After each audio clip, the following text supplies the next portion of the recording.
Well, this nervous guy behind him kept going in between two lanes, and he finally went to the other lane because it opened. He held that person up gunpoint. I'm like, I don't think I would have been able to survive At Target? that. On 27th Street in Layton. Yes. Oh my God. And I'm like, I just came from the produce department in the refrigerator walk-in with 10 other employees snorting Ready Whip cans. No, you didn't. We did. You could die from that. Cash bar. Why? Cash bar. Because when you have an open bar, they are Wisconsinites. If they did an hour open bar, they would have been insulting all their families. 5 hours of alcohol is tough for a venue owner.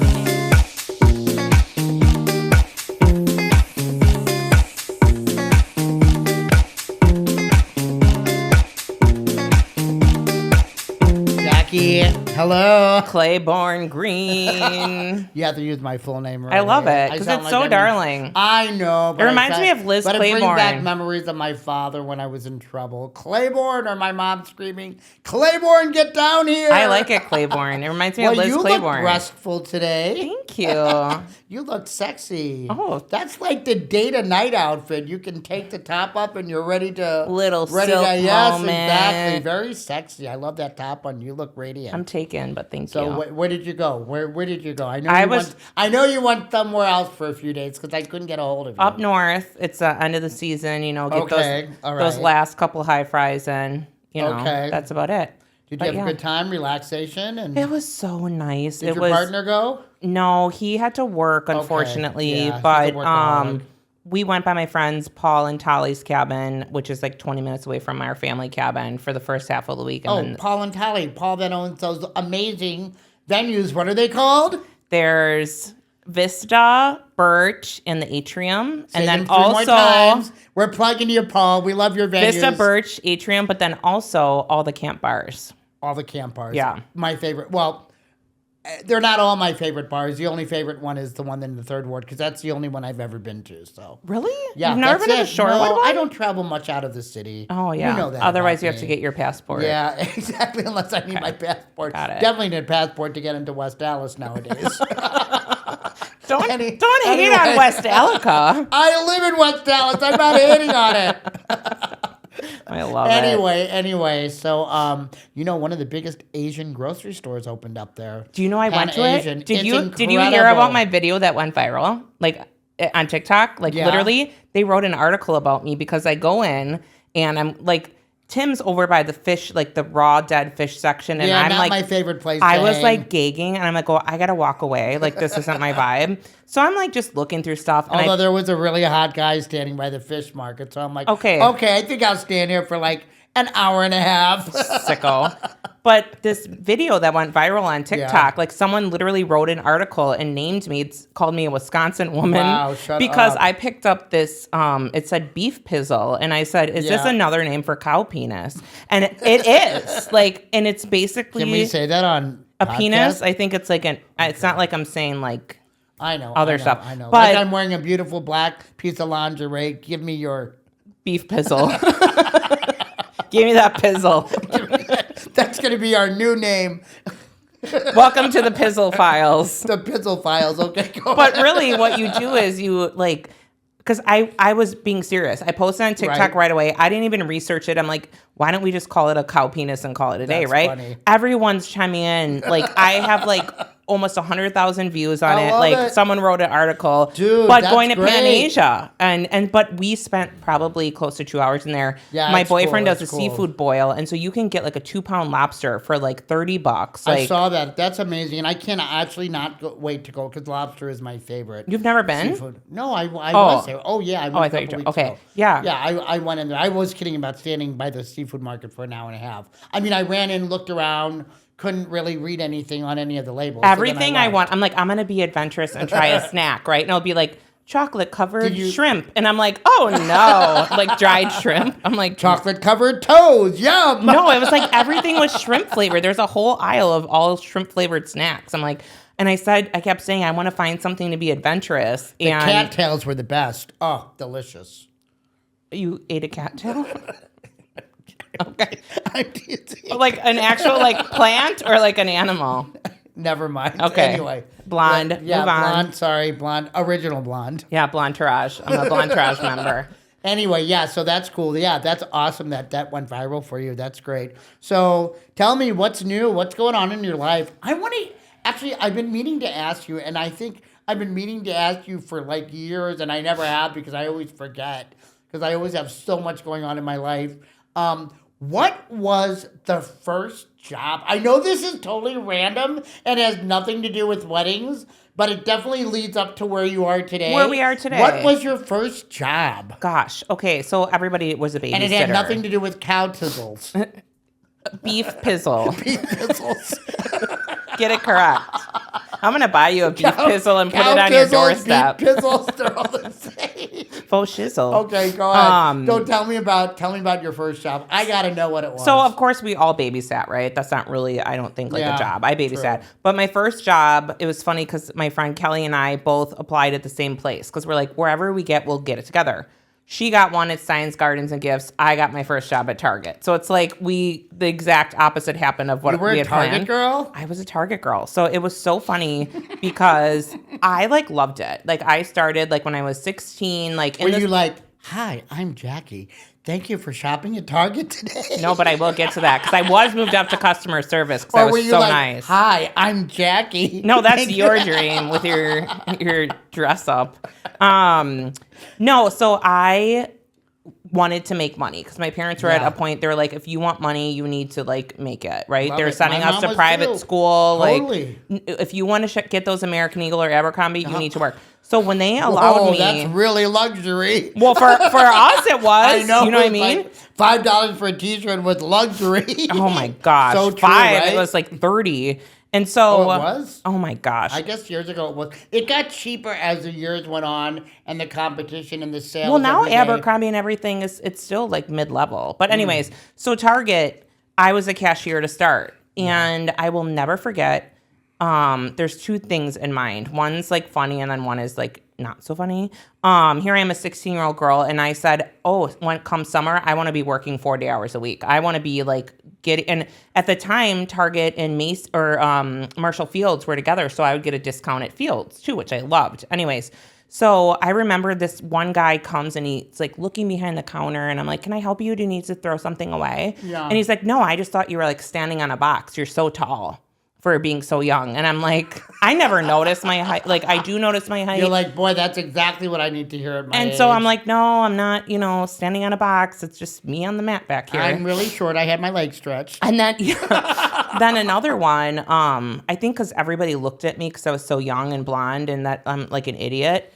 And so this guy, like, he was going back and forth from register to register. Yeah. And there was this guy talking to me that was working on, like, the loading dock or whatever. And I'm thinking, get the freak out of my line. I don't want to be talking to you. Well, this nervous guy behind him kept going in between two lanes. And he finally went to the other lane because it opened. He held that person up gunpoint. I'm like, I don't think I would have been able to survive at Target? That. On 27th Street in Layton. Yes. Oh and I'm like, I don't think. How many years ago? 25 years ago, right? Well, I'm 43 and I was 16. Do the math. Yeah, wow. And so, because, I can't. But that was like a scary moment. So then, like, I moved over to customer service, which was so fun. Like, I loved customer service. People would wait for me in line because they thought I was young and dumb and they could get away with crap. Well, this guy tried returning a DVD player and we have to open all electronics. So I open it and there's phone books in there. And he goes, I must have grabbed the wrong box when we were moving. And I'm thinking, no, you idiot. You thought I wasn't going to open it. And like, you were going to try, to get money back for this. And then there was another time someone returned a used car seat. And he's like, my wife must, it was always they were waiting for me because they were younger and thought I didn't care. But I was like so into it. I was friends with the guy in loss prevention. I'm like, no, we're going to get them. So I loved it because customer service, talking to people, like I think that really like, believe it or not, like I was like, if I didn't know you, I was shy. I wouldn't like talk. But like customer service like forced me at 16 years old to really connect with a customer. And that's when that generation really had customer service. Yeah. Yeah. It's for different sure. now. It's different. I would walk stuff out to people's cars. Yeah. Because you never know if anybody's going to like be cruel to you right away. You never know. People are crazy that are shoppers. So that was my first job. I loved it. I worked at Target Cool. I met some really good friends there. We had a great time. for 2.5 years. I loved it. What was your first job? Oh my God, I worked at Soulard West. What? Excuse me? Soulard West, it was a grocery store, independent in St. Louis. And I remember I could not wait. I was 15. It was called COE at that time. So it was where you went to school a half a day in your senior year.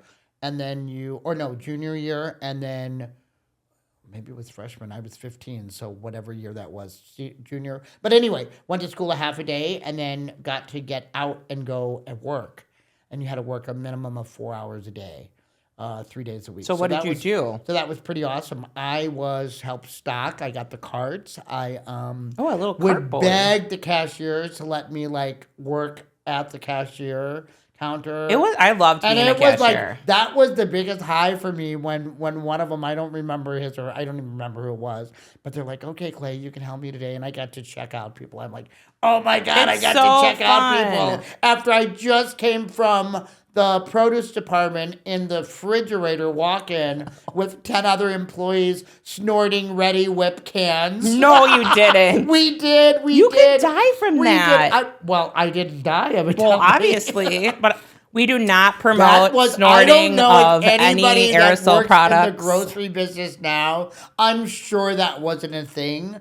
But at that era, which I'm not going to say what era that was. We already know you're older. Whatever. Anyway. Embrace your age, sweetie. I'm embracing it. Okay, anyway, I just turned 30 last week. So, anyway, I'm 14. So the produce guys, they were probably 20s, 30s, I don't know at that time. But yeah, everybody went in. They're like, "Hey guys, let's go into the refrigerator. Well, you hit the Okay, don't tell people how to do it. Well, okay, let's move on. Honey, I haven't done it since I did the produce. But anyway, this is a danger zone. You just get a quick high, and it was fun anyway. But yeah, I think a lot of things happened in that big walk-in refrigerator, other than just Ready Whip. Making out. I'm sure there was a lot of cow tizzle. Pizzle. Pizzle. Beef pizzle. Going on. Yeah, that I didn't notice. A lot of couple. So then what was after that? But anyway, so that was my experience. And then I went in and then I became a busboy at the Clayton Inn.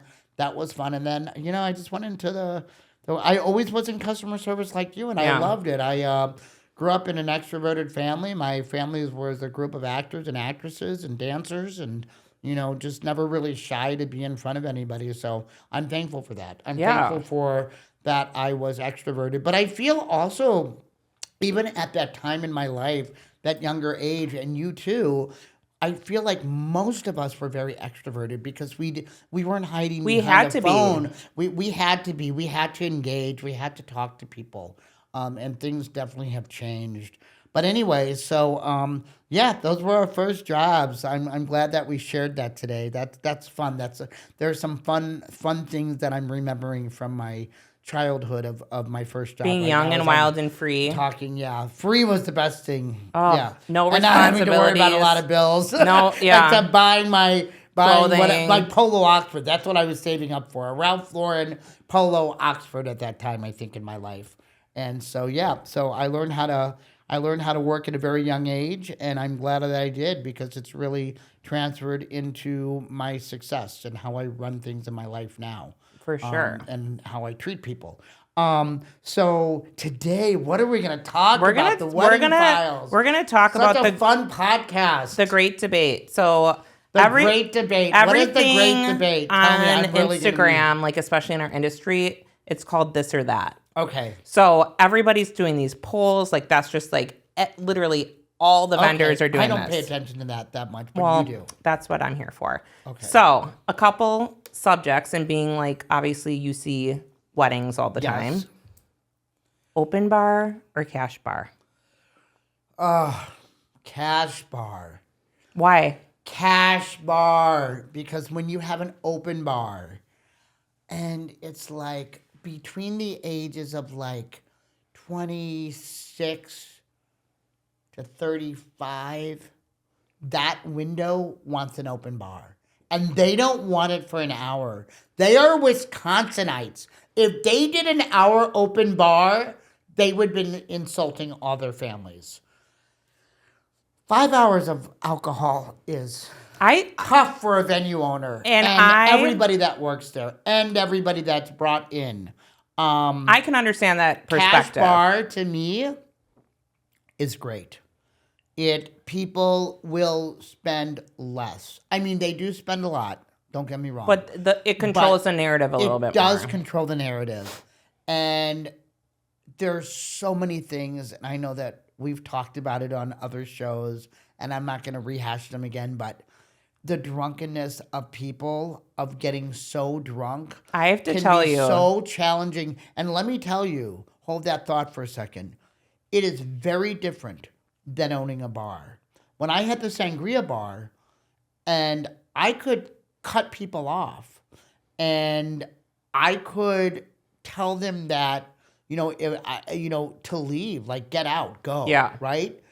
It's hard to do in a wedding. Because it's technically not Because your if you're cutting them off at a wedding, then they're just going to find any drink on a table and drink it. And there's going to be a lot of drinks on a table to grab from other people leaving them. Yeah, for sure. So the impossibility of doing that is hard. It's a much more controlled environment. Yeah. Even in a bar, and even in a Wisconsin corner bar where people drink a lot.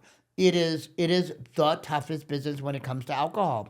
With people, dealing with people. And of course, there are so many people that shouldn't drink. And it's funny because there's so many weddings where I get like a list. I even got a list with pictures of people who need to be cut off. Of the 5 family members that were not allowed to drink. And I'm like, you're kidding me with this. You're giving me pictures. Probably not inviting them was the best thing to do. But anyway, yeah, so I say cash. What's the next thing? Okay. Well, I just want to interrupt my little thought. Ahead. So this was my great idea for my sister's wedding because my dad's like, I do not want to do open bar because they had 292 people at their wedding. That's a lot of Turner people. Hall, okay? God. So my dad's like, whatever. And I'm like, Dad, what if we just do it for the wedding party? And he's like, okay, let's just do it for the wedding party.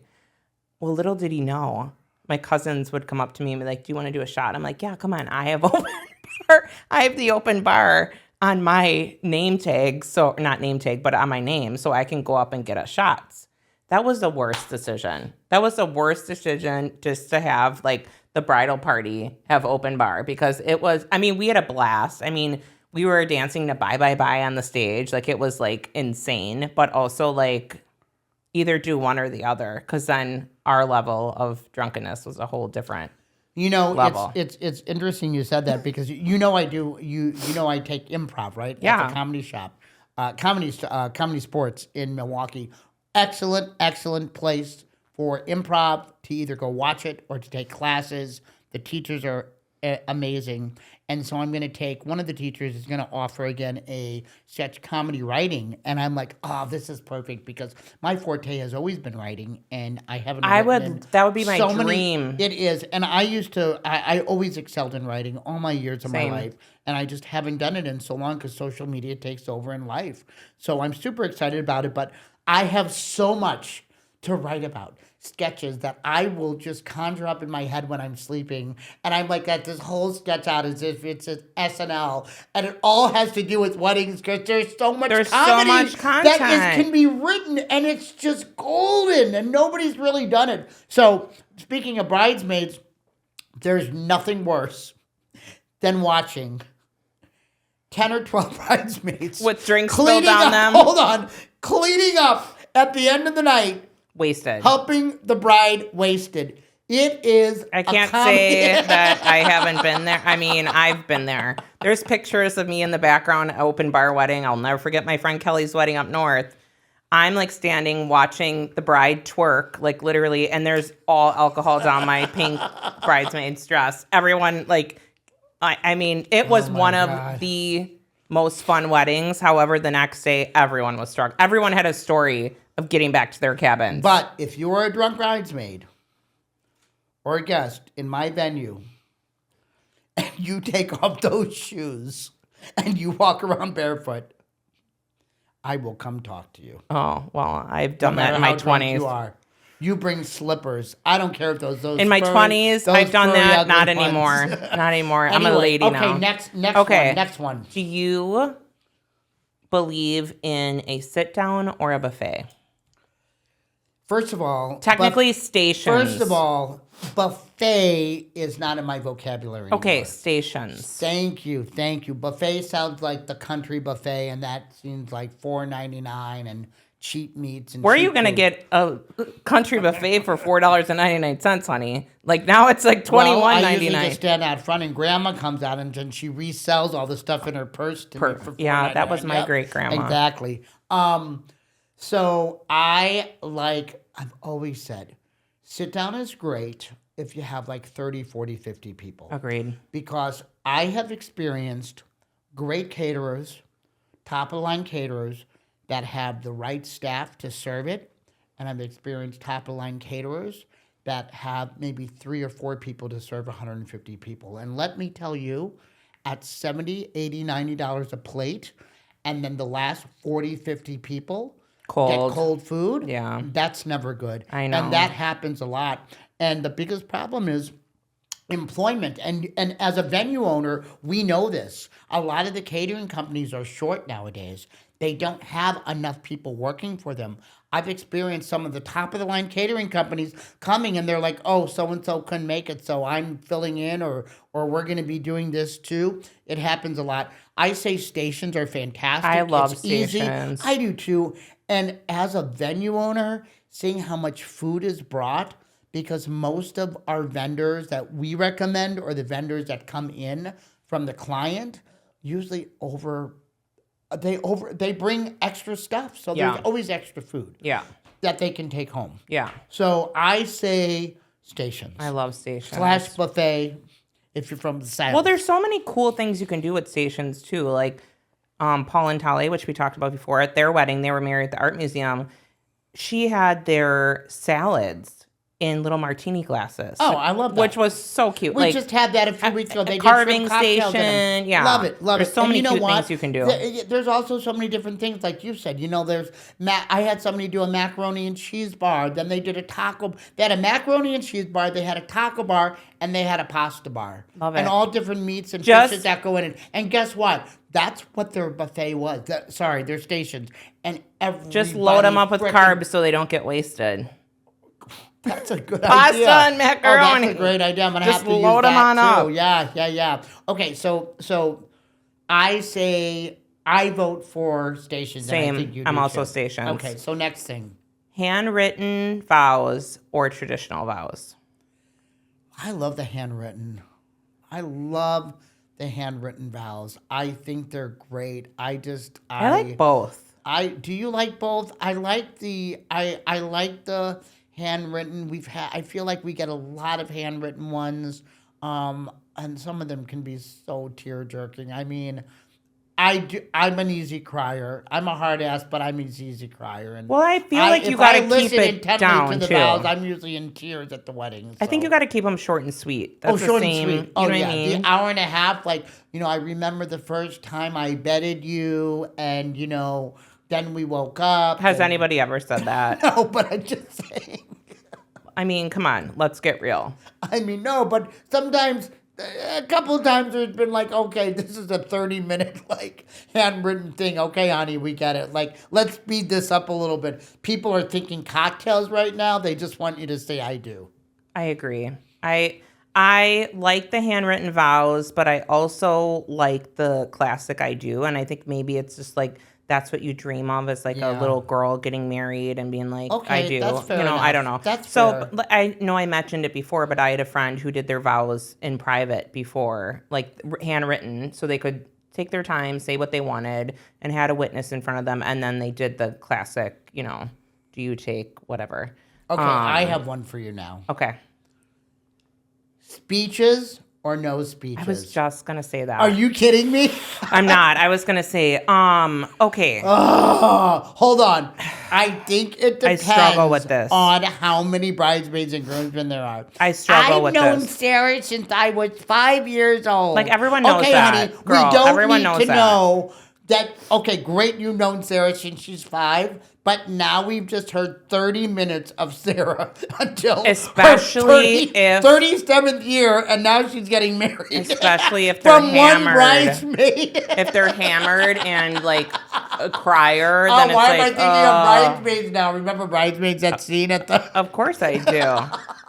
What was it? That was hysterical. With Kristen Wiig is like one of my best, favorites. Right? The best. I struggle with that because it's like the women are pretty much, this is just obviously a straight couple wedding, but women are pretty much sappy. They cry, they get delayed. It's 15 to 20 minutes. Men are like, yeah, dude, that I remember the first time that you met Sarah and like you thought she was so hot. And you're like, you take her back to the dorm and bang her, but yeah, and here we are. You know, cheers. And then it's like, cheers, right? Okay, that was like a 2 second. Thanks, John, thanks. And then everyone's like, okay, now we can get. So I don't know. If I were a bride and a groom, I would say keep the speeches 5 minutes and below if you want to do them. If 5 minutes? Yes, 5 minutes. Each one? Yes, it goes quick. God, that's a horrible. 3 to 5 minutes.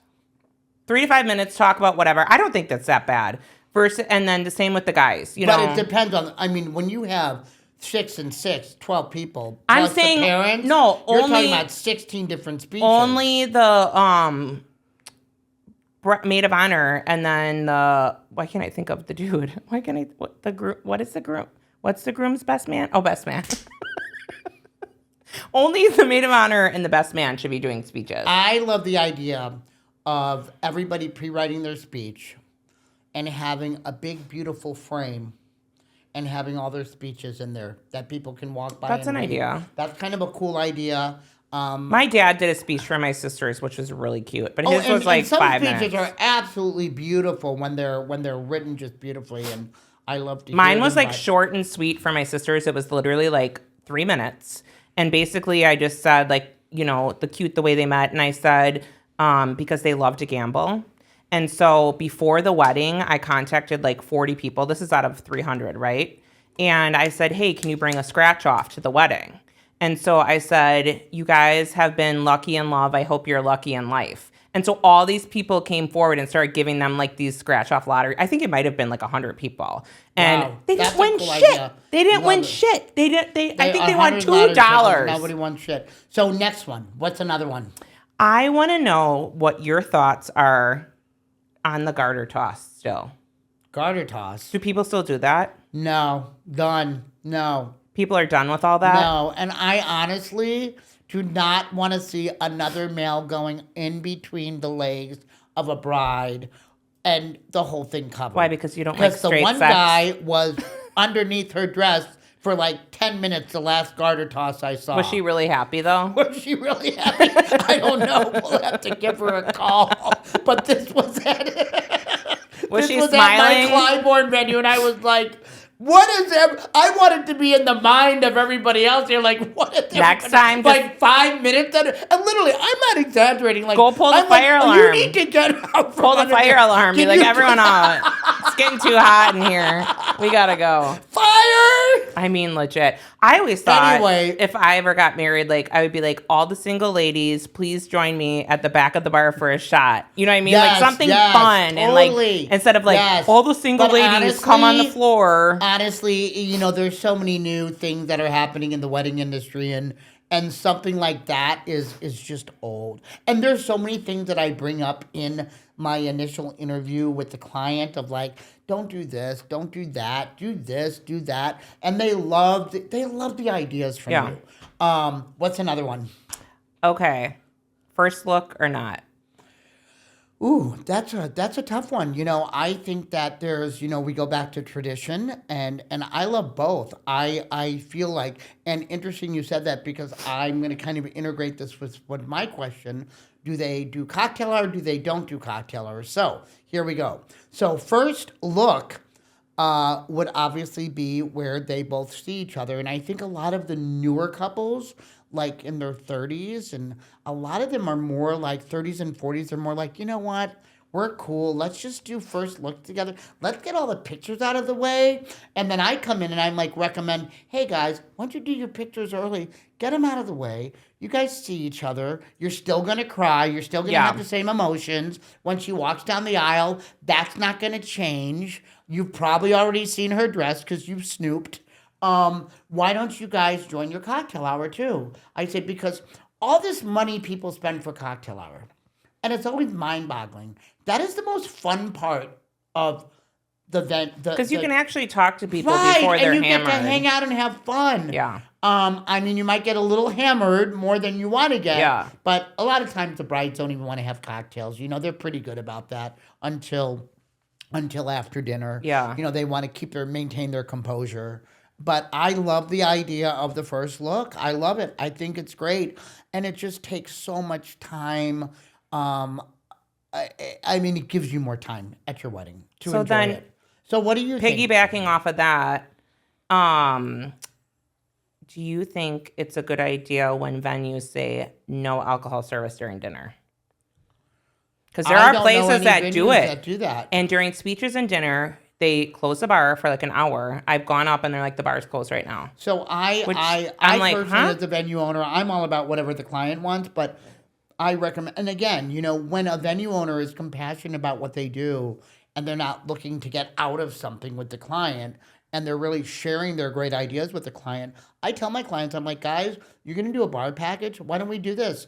Just do beer, wine, and soda at dinner, or don't do anything. Close the bar for an hour. Let people get bottled water, sober up a little bit, have some food, and then they party again. And 90% of the time, the client's like, Clay, that's such a good idea. Although I do like a glass of wine with dinner. First and only wedding, hopefully. So, yeah. So I definitely am for about just minimizing things. You know, even at cocktail hour, I'm all about like, okay, let's just do beer, wine, and soda for cocktail hour.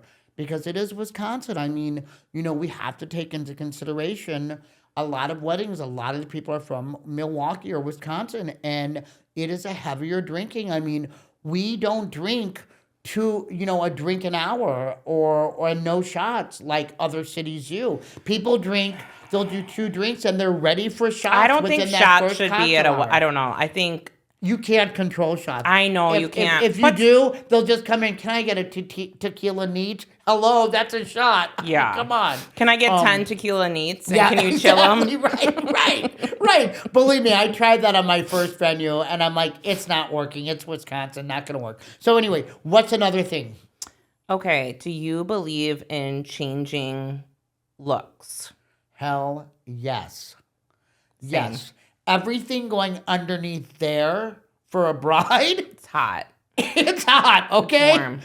My friend Mary Kay just tried on dresses, and she goes, I think the biggest thing that I didn't realize is how heavy and hot fabric is. We're different. We don't have, things going on in our bodies. I think you also do. We do, but not to that extent. And the hot flashes or whatever could happen, It's like... But hot flashes are later in life. It's not we have a lot of different ages getting married. But perimenopause, Right. But anyway, I feel that I love the idea, and you said it for yourself on a couple episodes ago. You were talking about the dress, where the wedding dress, and now the bottom comes off, and now it's a cute little short dress. Yes. That's so the vibe right now, which I love. As a bride, if I was a bride, oh my God, you better be damn sure I would be out of that heavy dress, unless it was backless and 3/4, and then into something that I could party with and not be like, Clay, can you turn the air on, please? Okay, it's 20 degrees outside, but I'll turn the air on. I mean, I'm telling you. That legit would be me. Yeah. So a lot of people, it's controversial because I shouldn't say controversial, but it's debatable because some people are like, you spend thousands of dollars on this dress and then you go get a party dress that's $400 or $500, and it's like, who cares? Yeah, but like if you want to have fun towards the end of the night, I'm whatever. always like this, and I tell my brides this. I'm like, it is your day. You need to be comfortable. I think after the first dance, I think the first dance should be in your gown. Yes, and I never said 1,000%, so 1,000% today. How about 2,000%? 2,000%. Nah, 1,000. Only 1,000. Yeah. So that is that. Next one. Okay, this is a big one because this is I don't understand this generation and where they're getting the money from. Okay. Destination bachelor and bachelorette trips. They're like $3,000. Yeah, they're expensive. They're not cheap. Nobody's doing like bachelorette parties in their own town anymore and like pin the penis on the man. Like they're going to freaking Nashville. They're going to Tulum. Pin the cow tizzle on the man. The sizzle dizzle. The sizzle dizzle frizzle mizzle hizzle. Pin the beef pizzle on the cow. Yes, that's the word we're using now. We're not going to say the P word. Okay, we're going to say pizzle. So yeah, I do notice that a lot, but a lot of Vegas trips too. I mean, a lot of Vegas has been down in. I know, but I still think people go there. I like it still. Yeah, I love it too. School. And I'd rather go when it's slower. I know. Then people won't see me out in the wild. Yeah, right. Exactly. I never smoke cigarettes, but everyone's like, I love Jackie in Vegas because I sit there with a cigarette and I'm on the machine and I don't even like inhale it. I take like one or two sips of it and then You're I'm like an old woman with the raspy voice. Can you get me another vodka tonic, please? No, I get B&B's straight up. No, I get B&B's straight up neat. And just like sip on it and have a little cig. I'm a total gremlin in Vegas. So yeah, there's I mean, we could go on and on about different things that that are traditions or not traditions and what to do and what not to do. And I really think also guiding people is really important as a venue owner to share the things that people are doing that are a little bit different. And I think that's what guests love. Yeah, they love coming to a wedding and playing games or doing karaoke or doing something different. Oh my God, karaoke. That would be a blast. Yeah, we have a karaoke one coming up. I love that. But some people are like terrified of karaoke. Well, not everybody has to do it. But still, I would take the microphone in front of people and be so Saturday's wedding, which two amazing guys are getting married at my Clybourne venue, and they have a comedian coming in. And they have a drag queen. So this is going to be a really fun wedding on Saturday. Oh, perfect. What time? I'm going to party crash. So you can, 7 o'clock. I'm sure I'll show up as a caterer. Sure, they'd love to have you. So anyway, this has been a super fun show. And I always love hanging out with you. I know. I'm like a kid in a candy store. It's like, I get as excited to do this podcast like I do going on that trip when I was a little kid, I can't sleep. I still can't sleep when I go on trips. So I was TikToking. I would TikTok till, 11:30 for 2 hours last night. Got home at 9:30, 2 hours of TikTok, went to sleep, was in a dream, woke back up at 12:45 and went back on TikTok. I'm like, I need help for I this. can't pick up my phone if I've been away. I need to leave my phone. I'm getting a house phone, so if there's an emergency, I can just call 414 and dial 911. Anyway, so funny. I hope you have an amazing week, and I'll see you in a couple weeks again. This is our meeting point, unless we have dinner or something lunch. But anyway, over and out today. Over and out. Thank you guys for tuning in, and make sure to follow us on our socials and subscribe on YouTube. The Wedding Files. Thank you.